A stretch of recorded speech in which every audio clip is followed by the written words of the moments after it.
said, we're flying into the draft. Yes, we're gonna go into the draft immediately, expecting things like Camille bans to be taken, to be used against Electro. Um, Maybe the Aphelios ban, not entirely sure about that. But we are going to start off here with a Pantheon ban. Perhaps on the side of Sector 1, we're just going to say they're going to take out Zoe. Maybe even Morder's Wukong. I think they lost against Morder's Wukong in the round of 16 last time. Yeah, Wukong is definitely a possibility. However, Electro plays it as well. I believe it was Wukong versus Camille in that matchup, where Wukong did pretty well in beating him there. I think that was 2 times in a row that he played that matchup. And of course, Mortar stepping up every game. We still haven't seen his Jax though. Still need to see him play that champion. Not sure if that will happen today. Getting some bans out. Seraphine taken away. Did not really think KVM Mechelen would play it, since Bisco is more of a tanky engaged support fan. Hank has played it. I guess Hank could play it in this instance, but we have some picks over. The Kai'Sa is open, being played by both AD carries, and is not a bad first pick. So we could potentially see this coming through very early in the draft. Kai'Sa definitely still open. Also taking away the Hecarim from Oli 5, and that's where the Kai'Sa is going to come through. Instantly first picked. Leaving Nilan still with the possibility of going for Aphelios. And of course, in the first 3 picks, often we do see the AD carry, the support, and the jungler. The solo lanes waiting a bit longer because they get banned away. Often they want to counter pick, they want to see what the rest of the team is going to be playing on the enemy side. As Udyr, actually. Ooh. I don't know if we've seen Udyr in open tour ourselves yet. Have the nerfs come true already? They do play on 11.3, so I mean it's normal client, so 11.3 should be there. Ooh, Senna could actually be interesting as well. And then of course the question is, because of the buffs Senna got, which were pretty insane, gets way more gold from her souls, from 3 to 8. Does more damage with the Q, does more healing with the Q. So everything got amped up. And of course, that's the thing I was going to say. Is it going to be a Senna support, which is going to give her a lot more souls? Also, she scales with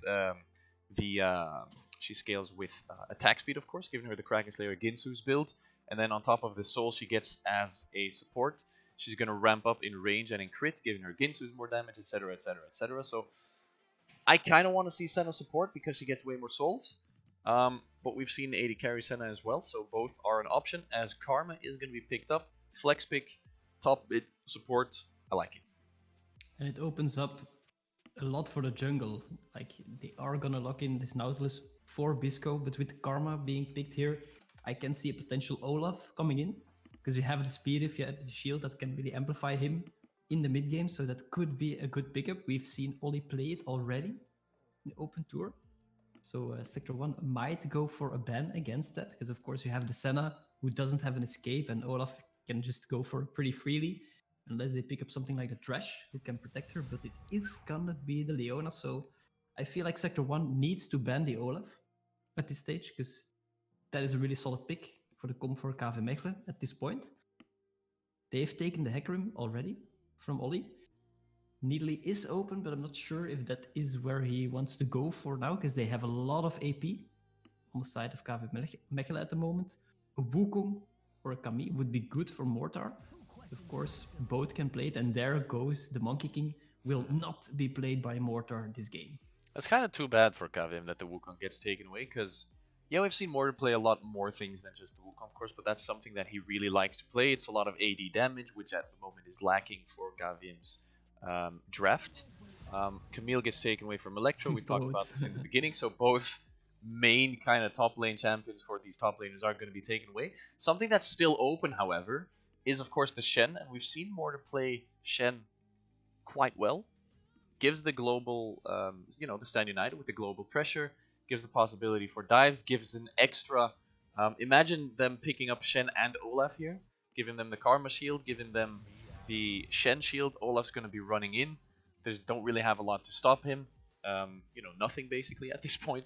So this could be very interesting if they do decide to go for that, and gives them a lot of AD damage as well, rounding their top off quite nicely. That would be a very good option for them. Of course, they might lack a little bit of the damage since they have the Karma mid, and of course she's a bit of a one-trick damage dealer, only having the Q to really do Could be anything Karma top. significant. Tank Karma. Could be, could be. I hope not, because it will give more people the ID to play that. And, let's face it, that makes the Rift just a little bit more of a sad place for everyone. Isn't Fame top enough that we have that in this world? And the Jax being banned again. Mortar not gonna play that, of course. Versus Renekton, Jax is a little bit of a wonky matchup anyway, so wouldn't go for that. Olaf, definitely a way to go in this game. That's what I feel like. They do have a lot of tanks, a tanky lineup, so Mordekaiser would not be bad either, but they have a lot of AP. So on that department might not be that well. Urgot is still open, but don't think they really play that. That's going to be a placeholder. That must be a placeholder. Yes, I doubt that they would block Penny here. We'll hear soon which placeholder this is. And then we'll go into the last pick to round out this KVM. Jarvan is picked up. That, whoa, did not see that one coming. I mean, I don't think we have seen Jarvan from Ollie yet so far. Jarvan haven't seen. I don't think we've seen Jarvan, Ollie on Jarvan either. But it does, of course. Okay, hold on. So this is going to be Karma top. It is. Why am I living in this world? But this is gonna be. It's gonna be Grasp of the Undying tank Karma top. Maybe they're gonna go Moonstone Karma top. They're gonna go Moonstone, right? I mean, this is not gonna be Grasp tank Karma. I kind of hope so. Yeah. Yes and no. I mean, it's funny to see it in this game. It's not funny if I have to play it again next week in my solo queue game. I mean, I don't think we have enough viewers here for the entire server of EU West to be knowing that that Karma top is actually a thing. I don't think he's gonna go full tank. I'm assuming there's gonna be it's gonna be a Moonstone Renewer build. Of course, the thing is now with the Jarvan, they're gonna have the type of comp that KVM has liked to play in the past weekends, which is 5-man all-in team fighting. Jarvan goes in, Orianna ball goes in, Nautilus ult on top of that, Kai'Sa jumps in. There's a lot of boom, boom, boom in your face upfront damage, which works for the style they have. And J4 is pretty straightforward. You flag and drag and you ult onto 2 or more people, hopefully. Of course, with the Orianna and the Karma, I feel like the Olaf would have been maybe a better pick here.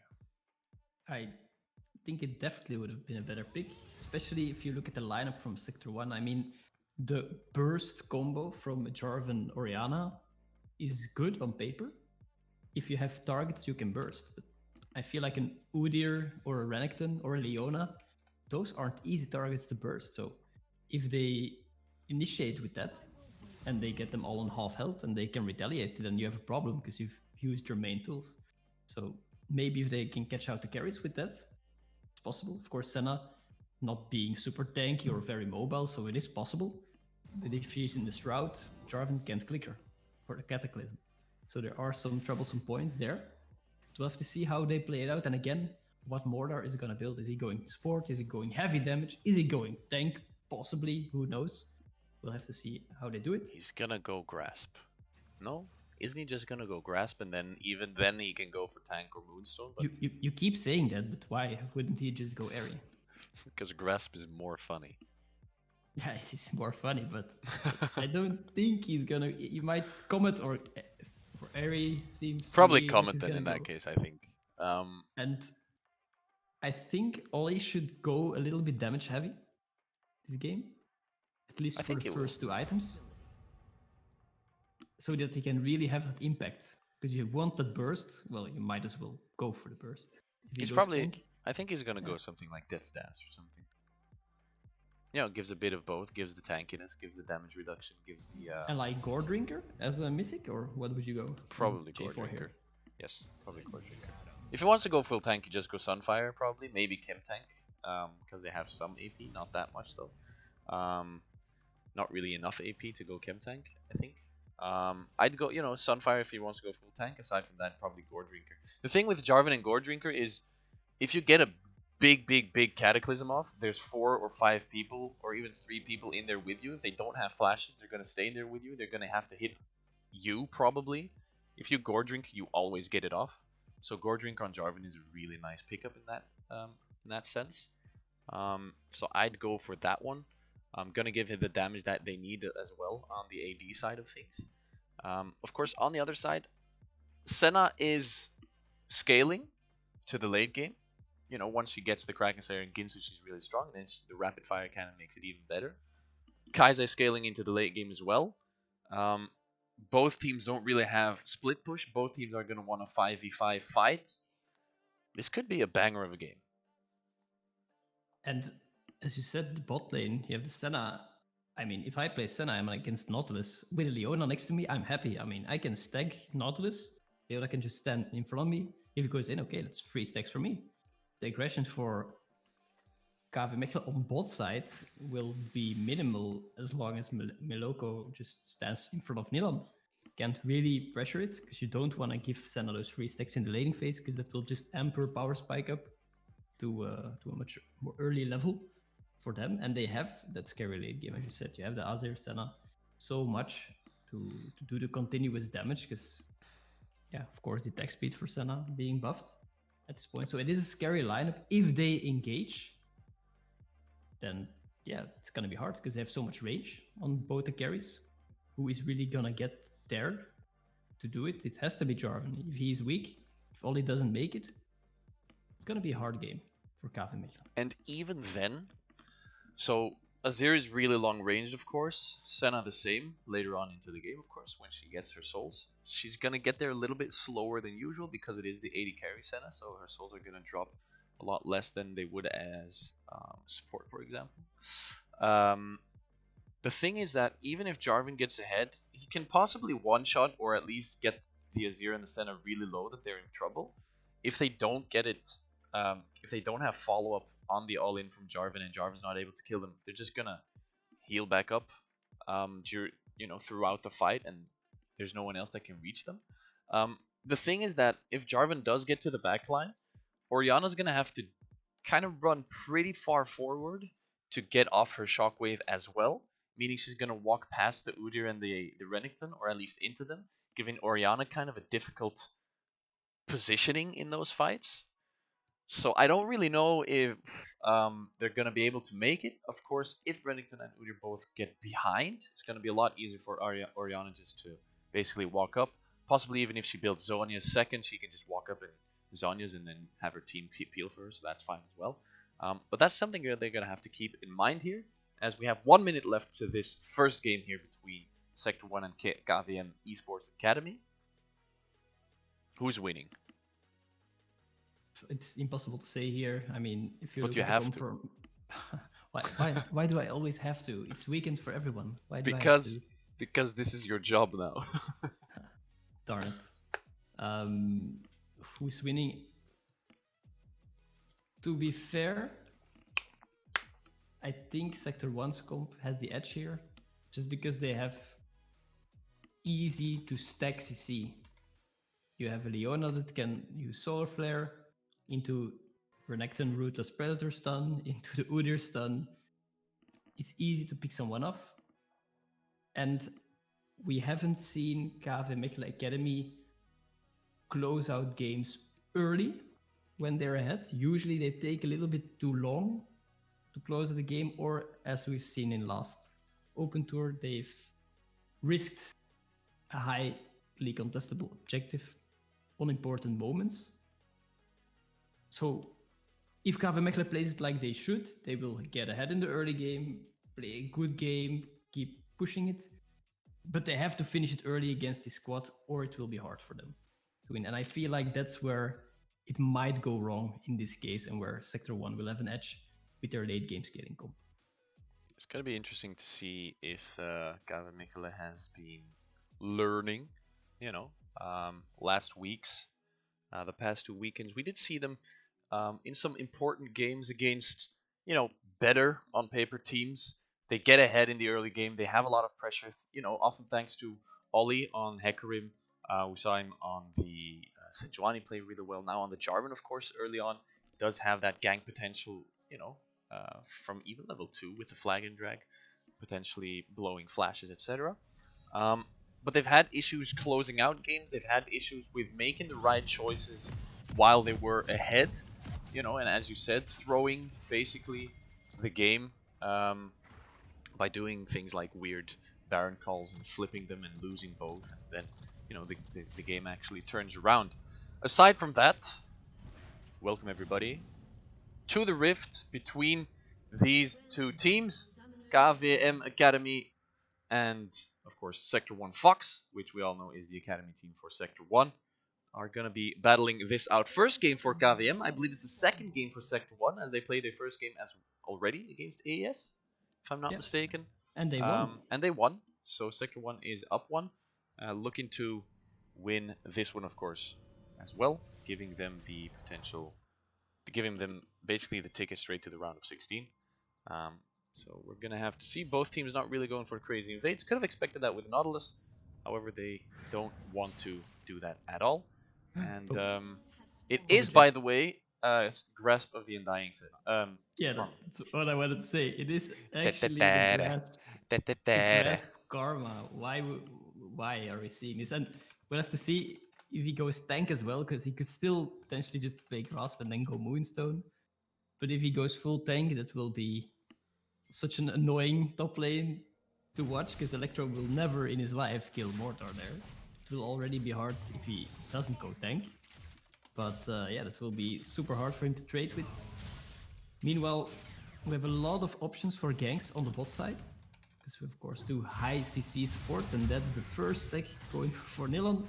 That's how easy it is when you're playing against this melee support, and that's why I think they have the edge there, because they don't really need to make kills in that lane. They don't need to outplay them, they don't need to do this.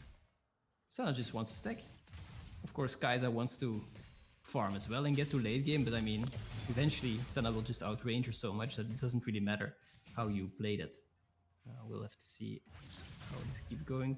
Bisco not gonna go too aggressive here unless Ollie is around the corner. Both junglers start at top side, so they might potentially meet at the bottom. There is the aggression anyway. Level 2 gets hit first by the boys of KVM as they find the hook, the ignite onto Meloko. Nilon going under, basically just not under half HP, as they go really, really hard onto Meloko, going really low, needs to pop all his pots, and yeah, they went really hard there, won the trade. Yeah, that's of course if you disrespect your enemy lane with getting level 2 first, you do not have those resistances on Leona yet with your W, then you will take a lot of damage there. So Pisco pulls the trigger, chunks them out, gets to opposite Knight, and they have to waste a lot of pots, but in this case Nilan running with the biscuits and Meloko running with the dematerializer, so they do have some room to stay in this lane. While both junglers are around this scuttle crab in the river. It does seem KVM has priority there, so I don't think Obi will be contesting that one. Yeah, they have priority bottom lane, they have priority mid lane. Wheeler should not be going for this little scuttle crab, as he might go for the scuttle crab on top lane. Electro gonna find the stun. Took a while, gonna get binded here. There's gonna be a empowered Q as well from Karma.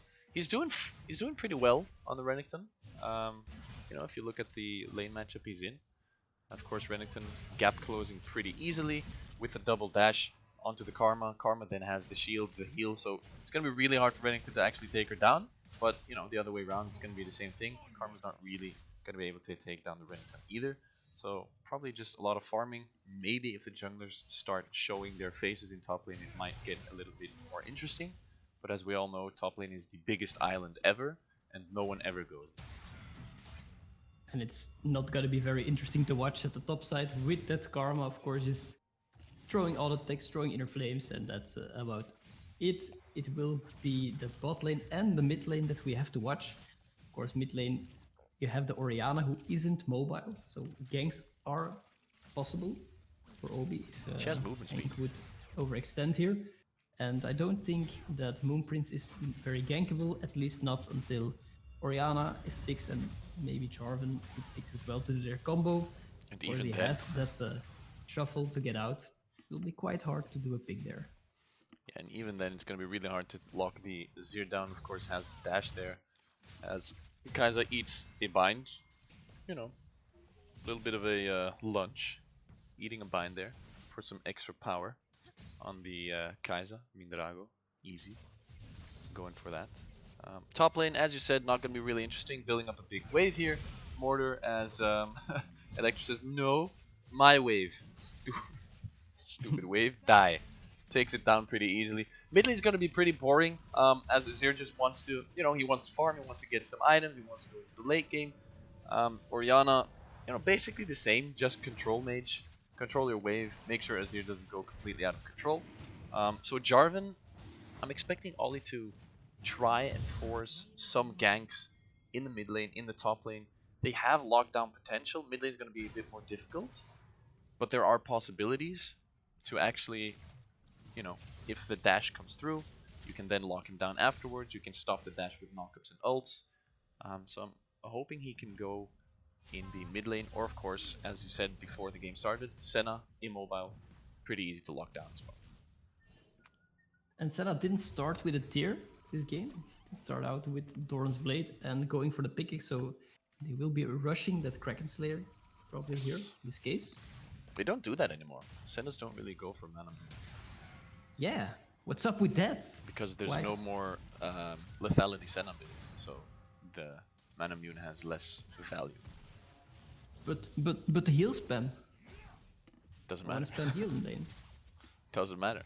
You have enough mana as it is to survive the lane, and you just do more damage with his build. So let's go. Giga. They still run the Glacial Augment for the slow, Yes. which is, of course, as we know, incredibly annoying to play against. So, Lovely. that going for them. Meanwhile, there is already a small gold lead for Sector 1 just in farm, because, of course, no real tower plates have been taken, no gold objectives. The Drake is gone, but it doesn't really do anything on the gold department, but they're just out farming their opponents, especially jungle-wise. The Udyr is really powering through, and once he has his first item, he will be fairly tanky and unable to burst him down. And maybe we'll see a speedy Udyr. Do you think he will be going for Chem Tank here? Yeah, sure. Why not? I mean, there's Karma top, there's Orianna mid, there's Kai'Sa bot, there's the Nautilus even doing AP damage. So, picking up the extra MR, picking up the movement speed, of course, on Udyr, which is very fun and very interesting. As Moon Prince tries to go in on the mid lane, doesn't really work out, misses the ult. Udyr was there as well, not able to pick it up though. And Jarvan is going to be 6, so I mean, both junglers not really doing anything at this point. I'm hoping Jarvan's going to look for some Cataclysm, flash burning ganks pretty much soon. Yeah, and I'm happy that you say that, because it's not something that we are used of from Ollie. Usually he has ganked all lanes by now 2 times when he is playing the jungle. His early game, of course, it's impeccable. And he gets invaded here. He gets invaded in his red side jungle, buff being stolen away. There's a lot of vision. Meleko roaming well with his jungler there, making sure that there's no contest for this. And the counter from KVM is, okay, you take my jungle, we'll go for the Herald. We'll switch our bot lane to the top side and make sure to make this play. And I like that they're doing this, because this is something that they did a few seasons back. We take the Drake and then we swap the bot lane around to make sure that we get the objective on the top side. We don't see that often anymore, but I like that they're taking advantage of this now. And yeah, that means they get everything.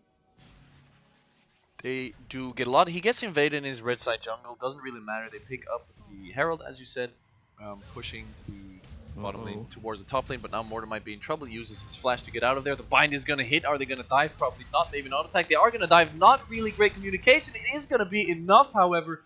Udyr gonna pick up the first blood, but now in the top lane, maybe the same thing is gonna go down, as well as Cataclysm gets used on Meloko.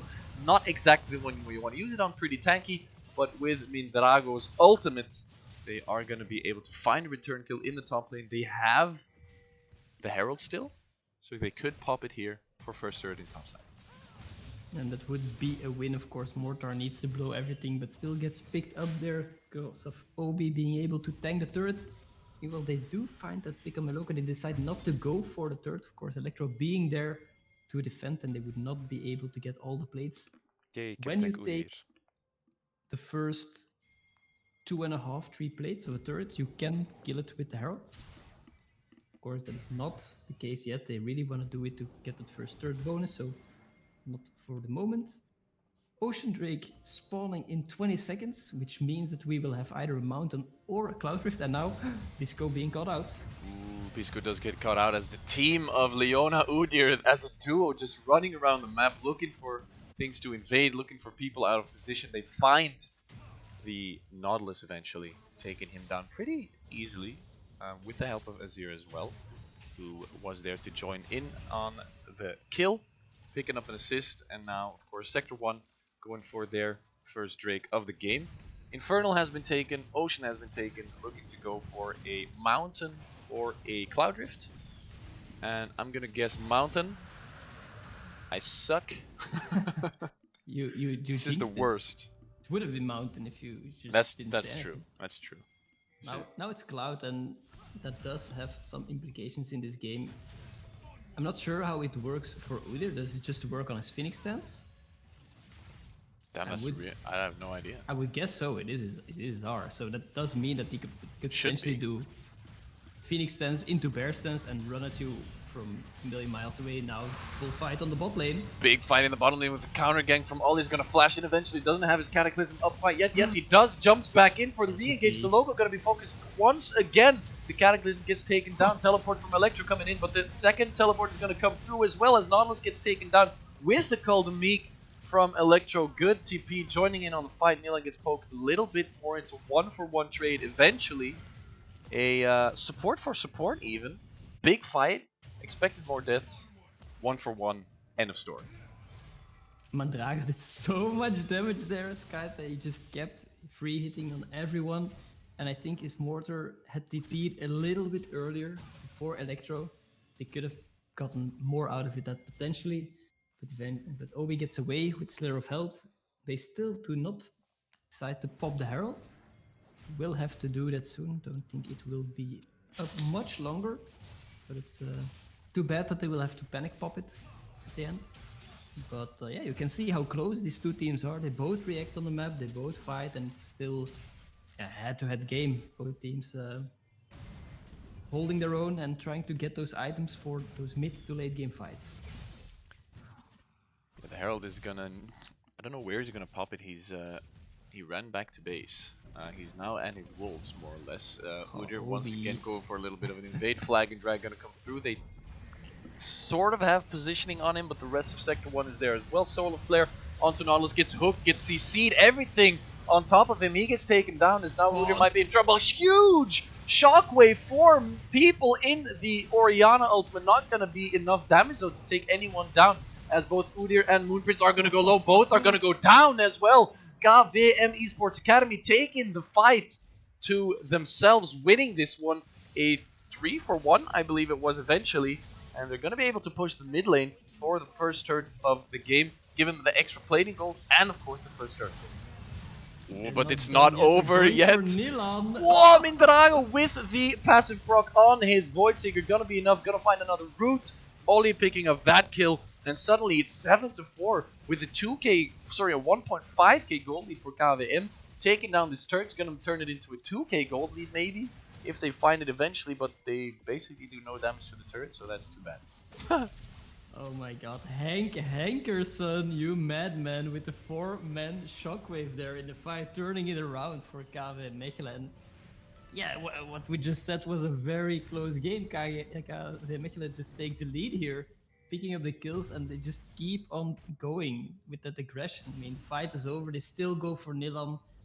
Loco going in a little bit too late and giving his life as well, meaning we have a fat Kai'Sa on our hands. It's 4-0-3, and Mandrago since last weekend, he really stepped up as an AD carry. He just makes the plays himself. He doesn't wait for his team. He goes in with the killer instinct every time again, doesn't mind flashing for the targets. Of course, in this comp, they do have that protection. They have an Orianna shield and a Karma shield there for him. So he has the room to do these plays because you know his team has his back. And now everyone of KV Mechelen has a little bit more gold in the pocket to get those items in.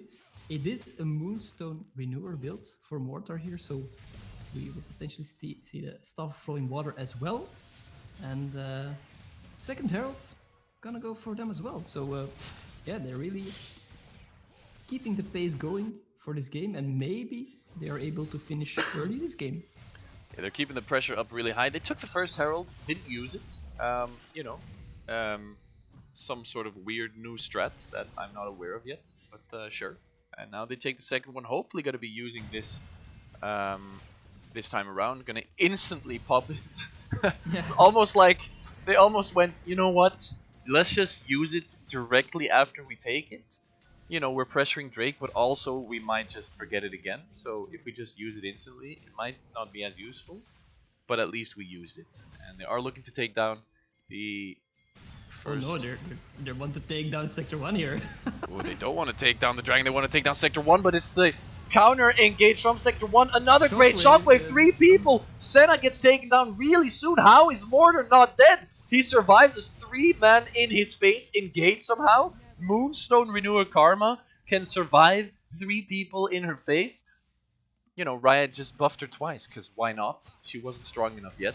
Use the double buff. And, you know, now she just survives this without even being tanky.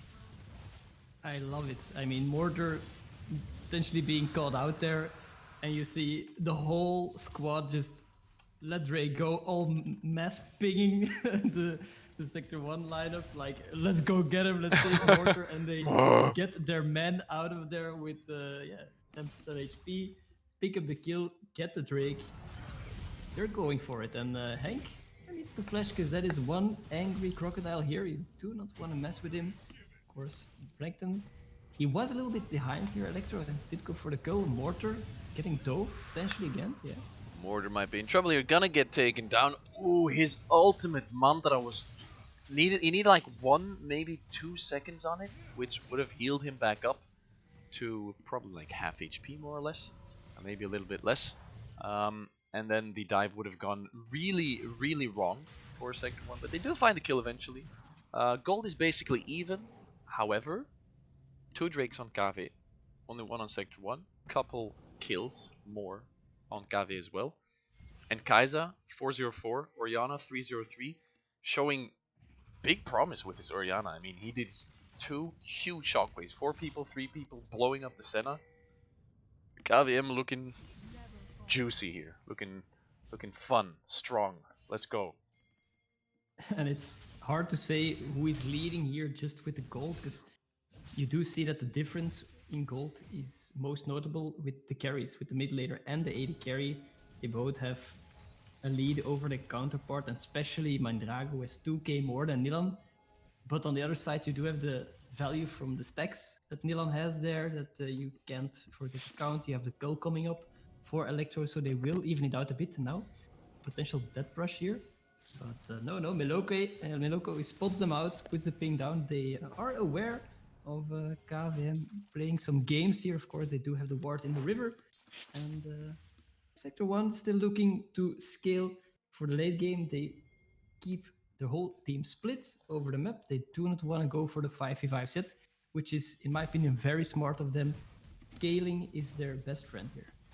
Yeah, and the thing with scaling on the side of Sector 1, yes, they do scale with the Azir, with the Senna. But on the other side, Kai'Sa scales really well into the late game as well. Plus, sure, Orianna's mid game is really strong, but late game Orianna is scary as poo. I mean, she's really, really scary. She just, if she finds the shockwave she's been finding now, she can one-shot both Moonprince and Nilan with one combination. And if she can actually do that, and that happens, I mean, sure, you can scale all you want if you're dead, It doesn't matter. But Oh. now Mindrago in trouble, uses his cleanse early, Everywhere. but needs to flash out, ults out even. Great Cataclysm there. It's a tank charm. It's going to take quite a while to take him down. Another insane shockwave. Hankerson, what are you doing? You're playing out of your mind. Renekton looking for Mindrago, doesn't find it eventually. 2 kills for KV, 0 for Sector 1, and they're pinging to push this mid lane. Hank is playing insane. His shockwaves are broken.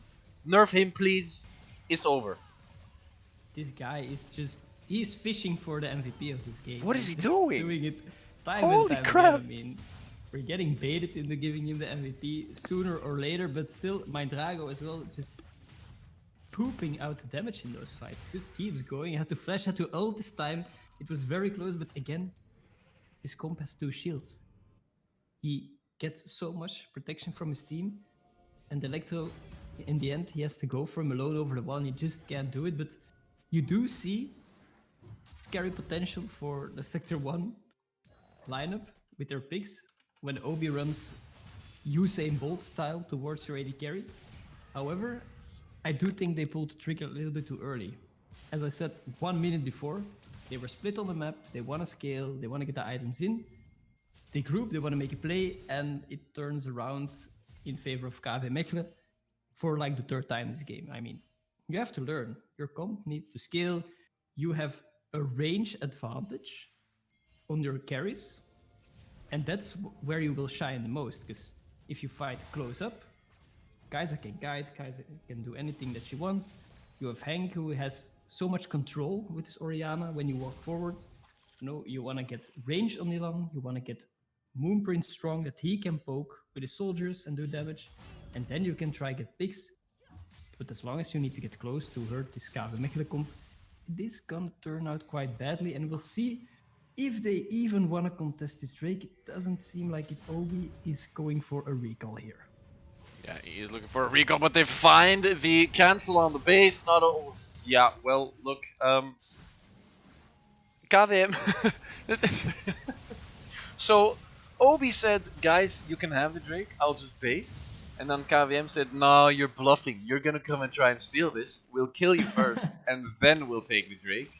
We know what you're doing. And that's exactly what they do. Now it looks like they're moving towards Baron. Need to clear this vision, as Leona just did the exact same thing, but then for Sector 1. One more ward to go in the pit, and it looks like they're pinging Baron hard. It's another kind of coin flip. There's one more ward in the pit. Of course, it has been pinked out. Now the pink ward is there as well. Jungler is not alive. They might flip this around. They find the stun onto Mindrago. He's going really low. He doesn't have his ult anymore. He gets taken down. Shutdown. Big ultimate again by the Orianna, but it's not going to be enough. They do the flip as they did last week, but it's not enough. Moonprint's flash whiffing his ultimate completely, and now without a jungler, without an AD carry who was fed out of his mind, Sector 1 taking the Baron for themselves. KVM doing the same thing again as last week, going for a Baron call at a point where it's actually not very smart. It's actually pretty risky. It's dangerous. Sure, the jungler is down, but they still have 4 people. They find the kill early on onto Mindrago. He had no flash, had no ult, no cleanse. They just win the fight, turn the game around, and now they're 2k almost gold ahead. And I wouldn't say that in this case the play from KV Mechelen was bad. The idea was good. I mean, you did kill the jungler. You are in a 5v4. You can bait the enemy team to come to you at Baron, peel off Baron and kill them, which is what they tried. But they mispositioned, misplayed the team fight, because at some point I believe you had Ollie doing Cataclysm onto Electro with 3 people of KV Mechelen there. Electro was low, and it just pops Gore Drinker, pops Golden Meek, heals 60% health, and that's everything KV Mechelen used. If they could have played around that healing from Renekton, if they had some healing reduction on their side on the first place, that could have potentially been a good fight for them. But they lost the fight and therefore lost the Baron, and that was, in the end, a big risk to take. But again, I think the play wasn't bad itself, it was the execution that really cost them here.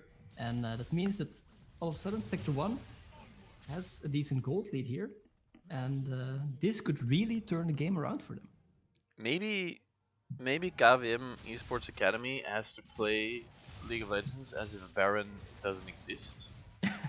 Just Baron is except off limits. except when the enemy's doing it and you want to stop them from doing it. Because I mean, last weekend they did the same thing twice. They went for Baron, they flipped it, they lost. Now they do it again. They go for Baron, they kind of half flip it, and they lose again. You know, they get caught out of position. They have long range engage with Miloko's Leona. If she hits her Solar Flare onto Mindrago without cleanse and or ult, he's basically screwed because of the follow-up on the side of Sector 1, which is insane. And, you know, they flip it again, and they could have possibly gone for maybe a bigger reset, extending their lead. They could have gone for other split pushing, maybe lane control. I can't exactly remember how the lanes were at that point. This was, you know, partly because the execution, as you said, but also it's a scary thing to take the Baron there against a team like Sector 1 at this point. Yeah, and of course KVM playing the game with the only good enemy jungler is a dead enemy jungler, picking off Obi there very soon, and then having this false feeling of safety, starting the Baron, baiting them, and then as we said, they just misplayed it there. They can still regroup here, they still have potential in a team fight. Hank has been known to throw some pretty nasty shockwaves here and there in the game. Dragon will be spawning in 1 minute, and we'll see if KV Mechelen is going to contest this. I feel like they have to, because of course, if you are fighting around Dragon, then Sector 1 is not scaling anymore, but they have to play it well and they need to respect the Renekton. I don't see any Grievous Wound items yet on the lineup for KV Mechelen, so that is bothering me a little bit because you're playing against a Renekton, an Udyr, you have a Senna who heals as well. It seems like a go-to buy at this point, but they hold off on it, so I'm not sure how that will turn out for them. Yeah, there's quite a lot of healing on the side of Sector 1, as you've brought up indeed. But we do have the next Drake spawning in 14, 13, 12, 11, 10 seconds. As KVM is on soul point, they're gonna want to try and go for this. However, if they do see that it's not possible, just don't do it. It's only the second Drake for Sector 1. If you lose the fight here, you might lose the game, but they find the hook onto Leon. They go really hard onto Senna as well. Not going to find eventually Miloko going low. Not going to go down as Oli is the first one to die. Look at Obi on that Udyr in the backline. Drago's still alive, pumping out the damage. Going to be able to do quite a lot, but gets rooted by the Senna. Doesn't have cleanse, can't get out of that one. Uses flash, however, and gets denied. Gets completely annihilated eventually by Azir. And Sector 1 turning this game around 100% in their favor. KVM looking for the engage, find it on the tank Leona. Not exactly what you want to look for. They burn Milan's flash, who can eventually find the shield, find the heals, find the damage in that fight. And KVM, they can't find anything or anyone. And now the flash engage by Moonprince. Gonna find the shuffle onto Orianna. Double kill for Renekton. Delayed ace, as only Jarvan alive to protect the mid and the bottom lane. It's going to be difficult for them to defend, and yes, they can come back with their composition, their team fight possibilities. It's going to get more and more difficult with the Azir and the Senna scaling longer and longer into the late game. And there are a few things that we need to touch upon this team fight here, because first of all, Sector 1 playing it out cleanly. Obi, big factor in this team fight. He just runs toward Mandrago. He just starts dancing towards him, just keep going. He is the guy taking all the hits, and when he gets low, he says, okay, I'm out. And he just runs back. Mandrago has spent so much time hitting the target and he can't finish him off. He can't Killer Instinct in, because then he will be between 4 people at that point, and it's not where you want to be. And once you've spent everything on Udyr, you use the cleanse on his stun as well, and you still have a full health Croc coming for you and all the damage in the world, and you just can't kite it out. And that's what we said in Champ Select. KV Mechelen might lack some damage with their composition if Oli doesn't go for damage in his build. He has gone for the Aegis. He doesn't have any real damage threat in his kit right now. So everything needs to come from Mindrago and Hank Henkerson. And if Hank doesn't get this godly shockwave that we've seen him do before in this game, then these team fights will go in a whole other direction, with Sector 1 taking the bigger slice of the cake here. And they pick up the team fight, pick up the Drake, deny the soul for KV Mechelen for now.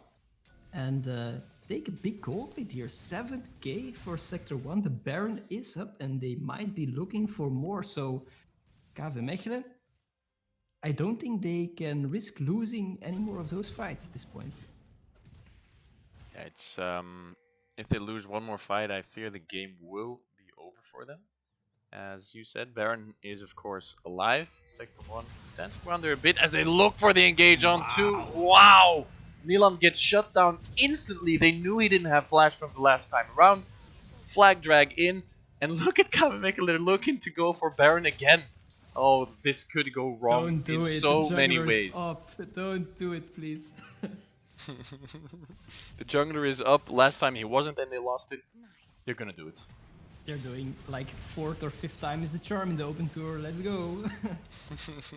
Both teams floating around this Baron as they look for the engage on the split.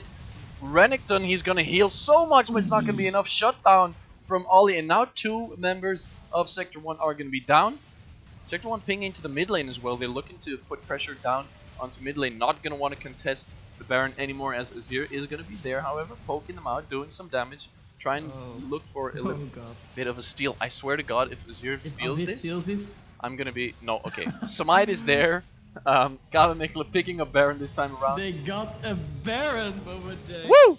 They did it. It only cost them like 3 games and 5 throws, but they got it. They eventually find the Baron, and it's gonna bring them back into the game a little bit more. They're still 5k or 4.5k behind. You know, Senna on 3 items. On the other side, however, Guys is on 3 items as well. Azir on 3 items, but so is Orianna. So they're basically on that side pretty much even. The biggest goal difference is going to be probably in the top lane, which is exactly true. 3.5k in the advantage of Renekton, which is basically the entire gold lead they have. And that's not the worst, because support Karma with Moonstone and with the staff of Flowing Water, she's basically full build now to help her team out. So, no, the goal difference, yeah, it's fine. And that being said, we have at the moment Nilan with 69 stacks, 11 more to that 80 stack point, where Senna really gets significant range to be a threat in those fights. Of course, Nilan does need to make sure that he doesn't get caught out before these fights, but that did cost him a lot here. And KV Mechelen clawing back into this game. They have a Baron buff. What are they gonna do with it? If you go dance around Drake, you're not really using the Baron, so I feel like that is potentially good for Sector 1 if they can keep them here. It is, of course, the soul, so Sector 1 does need to contest it anyway. And we saw this fight before in this exact position. We knew what happened. Can KV Mechelen make the better play here this time around? The teleport comes in, and this might be the soul here. Sector 1 is going to start this one off. Blue team, they find the steal, they find the shockwave. 3 men now, the Cataclysm is going to come in. This is such a chaotic fight. Mindrago, you're going to have to do all the damage for your team. Is it enough? No, he finally does pick up one. Hank Hankerson going really low. It's a 4-for-1 trade. Sector 1, yes, they lose the dragon, they lose the soul, but they win the fight insanely strong. Mandrago. Coming out big. Mandrago might be in trouble here. Use the cleanse. Look at the damage onto Obi. However, is it going to be enough? Oh, the Zonias and Moonprince should be able to find the kill here. He even uses his flash. That's a bit of a waste, but you know, whatever. The thing is, they have the soul, so that's a win for KVM. They lose the Baron on every member. And Sector 1 is, you know, still scaling, still getting stronger. But I feel like they can still... Yeah, they got the ace, of course. But, I mean, KV was maybe focusing on the Drake a bit too much. I don't know. The fights are really chaotic. Great shockwave once again. But the damage isn't quite there yet. And even if you look at Henk Henkerson's build, there could be more damage in there. Is the movement speed from the soul gonna be a turning point for KV Mechelen? Because I feel like it's not gonna matter that much. Could be for Mandrago. Does matter for Mandrago, I guess, but he still has to do almost everything on his own. Hank does have some damage, but he isn't really impacting those tanks as much as Mandrago has to. And their own frontline just melts too fast. Bisco and Oli can't tank the damage that is coming out of this Azir and this Senna, who is of course now with that new build, a really continuous damage threat and still keeps scaling on and on. They have to find the pick before the fight and make sure that Drago can do what he has to do, because I'm glad I'm not playing the Kai'Sa in this game, because you have such a load on your shoulder that you know I basically have to kill all 5 people here, and my team assists me as long as they can. But if they're all dead, it's still on me. And that is such a hard place to be in as an AD carry, especially when they have all these click-on stuns to get to you, and you only have one cleanse that is on cooldown as well as your flash. So this is gonna be interesting to see how KVM is going to play this out. Still, everything's possible, but this is an insanely close game. It's very close. Could still go either way. Definitely still possible for KVM to actually take this game and close it out. One fight, one big ace into, you know, just a normal push, huge push down the mid lane, even top lane where there's only the inhibitor turret left. They could actually close out and win the game that way if they find the pick and the fight they need to. Something I'm looking at here right now, Jarvan with Black Cleaver. Yes, that's a decent item. I mean, a good item, and yes, they have a lot of tanks. But he's jumping onto Senna and or Moonprince every time, and then the Black Cleaver with the armor shred doesn't really do anything. So, you know, in my opinion, maybe you should have gone for Sterix Gauge first, which is gonna do basically the same damage, but give you more survivability. Drago taking down the tanks regardless of armor at this point. So, you know, the build is kind of iffy, but they are gonna find the Udyr isn't gonna be on time. Look at the shields, look at the survival! He goes in, only eventually finding the dunk. However, this could be the game-ending fight. Drago doing 3 damage, finds the second one. It is Henk Henkerson. Eventually, the shield onto Oli 5 is gonna be enough to make him survive that fight. 2 go down on the side of Sector 1, 0 on the side of KVM. This game is just going back and forth, left and right. Now they win, now they win, now they win, now they win. Oh my god, Oli the champ, he managed to kill Obi there, because he was doing it again. He runs in the face of Drago, does a few punches, and then when he's low, he just runs out. But this time, Oli says, no, Jose, you're going down, and he cataclysms him down right at the end. And that's so important that that happens, because if he can heal up again with the turtle stance against the camp or whatever, and against the minion, that guy is still alive, and that they do have pressure on this Baron. And here we go again. I'm starting to sweat. KVM doing a Baron with the enemy on the side. Of course, no jungler here. What are they gonna do? They have the smite. They should be able to take this one down eventually. 741.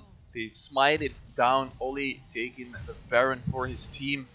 Now they have Baron. They have Soul. They won the previous fight after finding a pick with the Nautilus hook, I believe, which they should. And of course, something we haven't talked about, but another great shockwave there by Henk Henkerson. Henk playing clean on this Orianna this game. Does have the Morello as well to reduce everyone's healing when he gets that big AoE off in the fight. This is a game where we have 3 Barons, see, and no one's base has been broken open. What is happening here? No one is sieging, it's just constant fighting, objective, fighting, objective, fighting, objective. What do you mean we have to kill the Nexus at the end? Nobody told me that. No one's really going through this, so they aren't playing it as we normally see. And that is a little bit worrying when you see the Senna just keep getting those stacks. He is at 90 plus stacks at this point. The range is so long, especially with that rapid fire in Milan's build, so he is gonna be a menace. You do not only have the problem with the front line from Sector 1, that is very tanky, but also that back line has really scaled up. By now you have a level 18 Azir as well, so not gonna be so easy. And they're dancing against the Elder, not using their Baron that much. But of course, this is a big objective. The team that can pick up this one could potentially finish the game. There's a pick. Oh, they find a pick onto Miloko. He's pretty tanky, however, with the Aftershock flashes out of that one to save his own boot. And now they're still pinging onto the Elder. Yes, they're wasting Baron, but they can't really push any other lane because then Sector 1 just instantly takes Baron with the Senna, with the Azir. And then Elder Drake, you never want to give that away for free. And All the waves are good though for KVM. It was all pushed. They had to go there. They're doing some damage on Obi, but not really anything significant. Meanwhile, Mortar is moving to the top side. Of course, has that Baron and the teleport available. This is the moment where Sector 1 will have to make a choice. They will probably go for the fight, because of course they do not want to lose that Elder, but that does mean Mortar can break open the base. And yeah, the faster they do it, the better, because Mortar will have to TP for this fight. This might be a game-deciding fight here. Mortar. What will KVM do? Elder Drake has started. The TP gonna come in really late though. Another shockwave. It's gonna miss. Not gonna hit anybody. But look, they find Obi pretty early on in the fight. Ollie, sorry, is gonna survive really long with the shield shot. Oh wow! The wall from Azir is gonna push both carries into his own backline. Ollie gonna go for a re-engage. My Drago going so deep, not finding anybody. Eventually, the TP from Karma coming in late. The fight is lost. Sneaky. Mortar is still there. He stops the base. And look at the enemy. Look at Sector 1's Nexus turrets are going to be knocked on. Not going to be taken down. Inhibitor, however, has been taken down. So it is big for KVM because Elder Drake didn't go to Sector 1. That is really fortunate for Which is them, weird. The fight was won by Sector 1 because Mortar was able to take the objective. That was the reason why he was teleporting. Oh, they're looking so to end. as well. It is good, but now Sector 1 breaking open the base in return. Of course, mid lane being a little bit more worthwhile to have the inhib down. Of course, that lane is shorter. The minions will reach the base faster. And now they are rotating again to the Elder. Mid lane and AD carry are not up yet for KV Mechelen. They are running, but this objective will fall so fast. Azir and Senna can melt this. This will definitely go to Sector 1. Yeah, this Elder Drake is going to go to Sector 1. KV reacts way too late. Nothing they can do. Now Elder Drake onto Sector 1. The thing is, KV can't fight them anymore at this point. They have to wait for the Elder buff to actually go away. Or they possibly lose the fight and then lose the game. Or probably, most definitely lose the fight and then possibly lose the game. That's basically how it's going to go. However, of course, they do have the inhibitor on top lane that has gone down. Hank still has his TP, so if they do some weird play, not able to push fast enough, maybe Hank can do some weird backdoor. Probably not going to happen because, of course, KV has lost their mid inhibitor as well. So these fights could go... These fights are really important at this point. Last fight, however, Hank Hinkerson missing Shockwave. I don't think he hit anybody, which is really huge for those team fights. We get a question, how many souls does Senna have at this point? It is 111, 9 off from the 120 mark. So this Senna definitely a huge threat at this point. This might be the game-ending fight. Of course, they have the Elder. The fights have been so close, and most of the time at the end, slightly in favor of Sector 1. So with this Elder buff, there should be no way that KV Mechelen wins it. However, they do decide to play it slowly. They might want to go for the Baron instead. And to be honest, I would be happy if I was KV Mechelen with that call, because anything is better than fighting them with the Elder buff on at this point, because it just means you're gonna lose the fight and lose the game. They are running into it now. They do not go for the Baron. They want to end it right here, right now. They have the range on Senna to seize the turrets as well. This is what's gonna happen. KV Mechelen needs to do something. They're on the turrets now. What are you gonna do? Have to engage. Obi just tanking it back and forth. The turret going half health. You can't just look at this. Oh, Sector 1 going in. Solar Flare is gonna go wide. Miloko is pretty tanky though. Is he gonna go down eventually? Not gonna be enough. Yes, he does go down, but he's gonna find a kill as well. Look at Renekton in the backline. Has that Elder buff. Of course, heal's gonna come in with the damage. It's a shutdown for Jarvan. And Sector 1 is not completely winning this fight. They lose 3 members. Only killed Senna. Loses 2. And Senna has been taken down. And now Sector 1 has to back. They wanted to end the game right then, right there. Didn't work out. Missed Solar Flare. Leona then engaging. And eventually a 3-4-2 fight that goes KVM's way. Can they do something about this? Ooh, I don't know. This could be scary. Oh, it's not over yet. Still going for it. My Drago going really low. From Elder Dragon though. that movement speed from the Soul. Such a good pickup for Mortar in that scenario because it just runs so fast. And that was a good play by Sector 1. It's what they had to do. They had to go for the fight while the buff was still on. I don't know how Oli killed Milan there, because that was so important for them. That Milan was down, that he couldn't keep sieging, couldn't do the damage. And that basically saved them the game here. They are going for the Baron, however, No Obi jungler. is in the neighborhood, he is fast, he doesn't have his flash up. Oli not there. Stop, KVM Mechelen, you're really throwing It's it here. Azir. Oh no, oh It's no. Azir is doing the damage onto the Baron buff. Eventually, Baron goes down. It's only taking Baron. Now the Great Shockwave is going to come through with the Cataclysm. KVM could actually find the fight they do. Can they end the game here? It looks like they want to. But the base, their base is in shambles. Look at the Nexus. It's going to be hit on, but there is Mortar going to try and stop them. It's a 2v2 in Sector 1's base. As KVM Mechelen finds the Baron again. Baron number 4 of the game. Gonna look to NTP.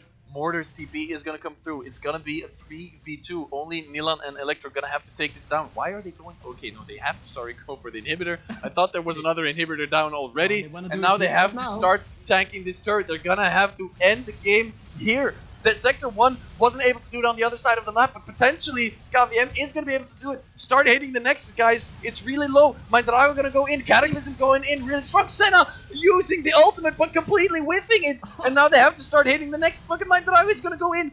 Flash. And then he is going to go down. He's not going to be able to end the game. The Nexus is open, but it's not going to be enough. KVM Mechelen tried, and now the TP from Renekton is going to come in, but there's 3 members there. Azir is there as well. Are they going to be able to take down the turret? No! The turret survives! How is this happening? Moonprince is going to go for the fight, not for the turret!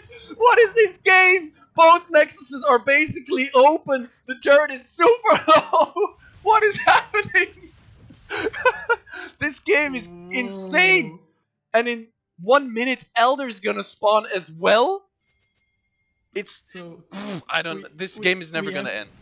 We have a minute of breathing room here, of course. Elder spawning soon. What the hell is going on? We started this game with a really boring top lane, nothing going on, almost no ganks from the junglers early. Into we constantly objective team fight in the mid gaming, and now it has just turned to okay. We haven't looked at the base for the first 30 minutes. Now we only run to the base one at a time and die there in the enemy base. I mean, this is just a crazy classic KVM Mechelen versus Sector 1 fight here. And yeah, you can't do anything but love these two teams going head to head. The Elder spawning in 20 seconds. Any team could win this game. I mean, the gold lead is 15 seconds on Elder. For Sector 1 at 47 minutes, it doesn't mean anything. KVM Mechelen is in position to do the Elder. Sector 1 might potentially be too late here. If they pick this up, they have a huge chance to win the game. They're gonna be too late. Yeah, they are gonna be too late. This is horrible for Sector 1 if they pick this up. Of course, Udyr is there, has flash. Can he pop over and steal it? No, eventually it's gonna be Jarvan picking up the Elder Drake, and now this is another Q Shockwave. 2 people in there. Elder Drake for KVM. They should be winning this fight, but look how low they're gonna go. Look at Azir, look at Senna. They're just doing free damage. Eventually they find a double kill onto Jarvan though. Oh, the hit! The double kill for Renekton as well. Azir going down to the burn, I believe. Another kill. Look at Hank Henkerson doing the damage, but oh my god, Nilan's damage, Nilan's range. He couldn't even get there with the ball.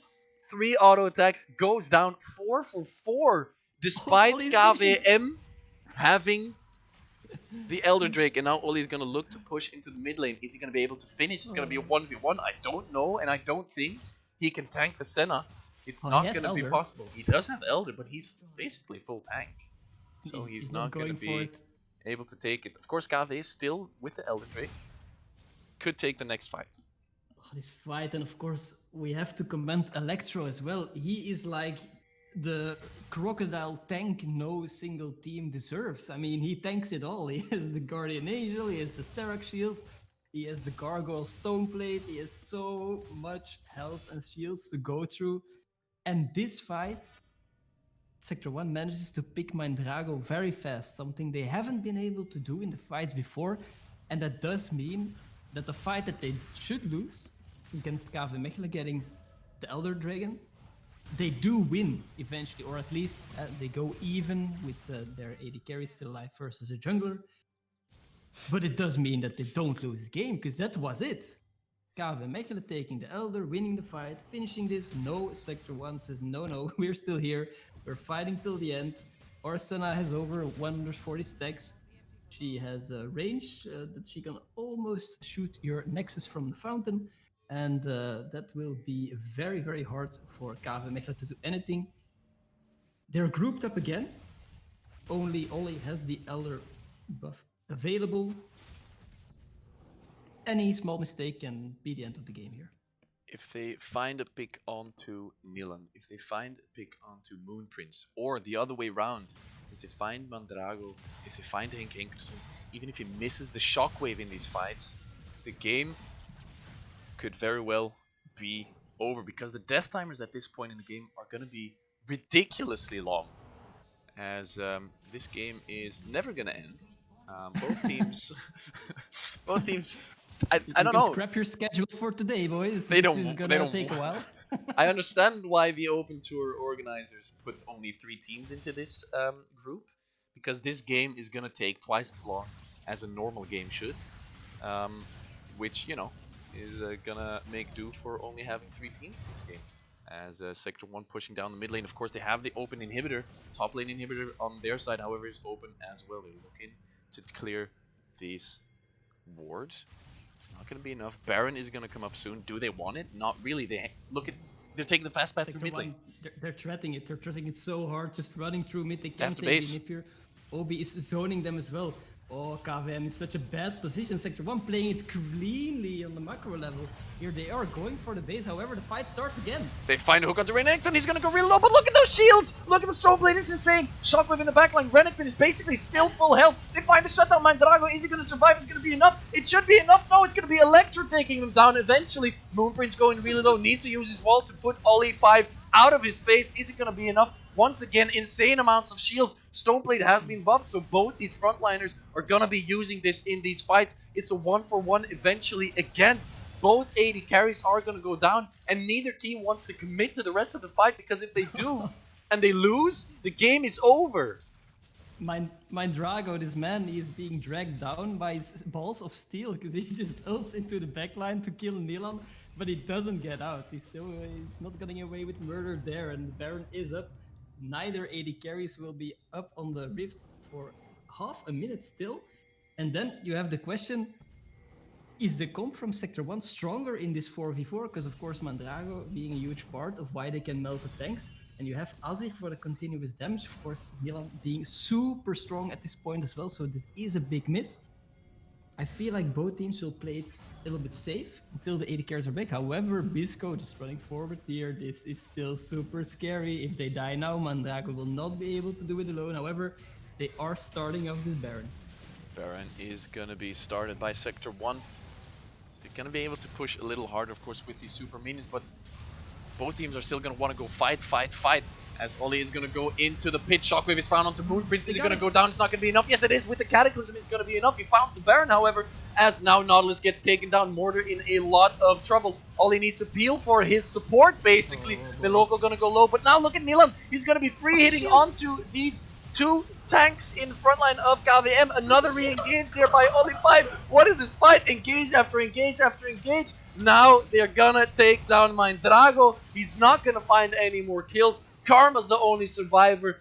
Death timers are insane at this point, and there is no way in hell that Mortar can ever survive or even defend this base. He is gonna survive. He's gonna just walk into the enemy base as the Nexus gets taken down eventually by Sector 1 after 74 Barons, 34 fucking Elder Drakes, pardon my French, and these teams went at it so hard with Sector 1 eventually finding the win. Nilan in that final fight, free hitting basically, coming in late.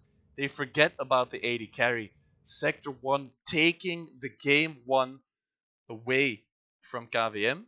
Now KVM really needs to win this next game to go through to the next round. Oh my god, 53 minutes and 34 seconds. This game is all that you could want from a KV National Academy against Sector 1 Fox match. I mean, I want to thank all these players for giving us this banger in the Open Tour already in the group This is a stages. What 55-minute did game. did we just watch the finals of this weekend, or what did we just see? I mean, that was great. To summarize, both teams played so well. I mean, we saw some mistakes, but it was just great gameplay overall. And at the end, it was super close. It was one slight play that could make the difference. And eventually, Sector 1 pulled through with their scaling, comp with the range, with Nilan being a huge threat, and of course, Obi and Electro. What was that front line? So unkillable. I didn't know that Renekton could be a super tank destroyer at the end of a game like that, but Electro showed it's possible. And yeah, well played by both of them. And of course, Sector 1 for going 2-0 in this group. That, yeah, such a great performance. I I don't know. I'm speechless. The game was, I mean, this it went so. This was back and forth, back and forth. Both teams could have won this game, but eventually Sector 1 was able to close it out after, once again, Gave pretty strong in the early game, then giving it away with the first Baron, having it, taken away from them, losing the fight there, kind of turned the game into Sector 1's favor, and from there, it turned into a 50-50. Before that, Gave was ahead slightly, and if they had the Baron, they probably would have been able to possibly, close out the game pretty early as opposed to after 55 minutes, which, yeah, big difference. Um, but they give away the first Baron, and then after that, it was a 50-50 back and forth.